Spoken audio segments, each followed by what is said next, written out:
Hi అండి, నేను మీ రాముని. ఈరోజు మనం ఆర్ఓఆర్ చట్టం గురించి తెలుసుకుందాం. ఈ ఆర్ఓఆర్ అంటే రికార్డ్ ఆఫ్ రైట్స్. ఇది 1971లో ఈ చట్టాన్ని రూపొందించడం జరిగిందనమాట. ఇప్పుడు ఇది రెవెన్యూ చట్ట పరిధిలోనే ఉంటుంది.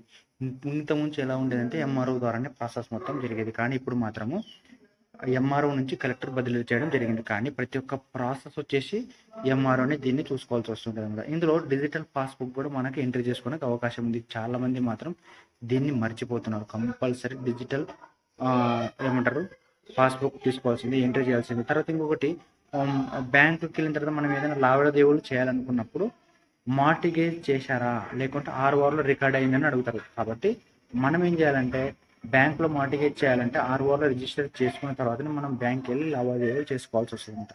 ప్రతి ఒక్కటి రెవెన్యూ ఆఫీసర్ని అడిగితే మన యొక్క ప్రాసెస్ మాత్రం చాలా అద్భుతంగా ముందుకెళ్తుంది. తర్వాత ఏ ఏ యొక్క సెక్షన్లు ఏమున్నాయో ఫస్ట్ తెలుసుకొని మనం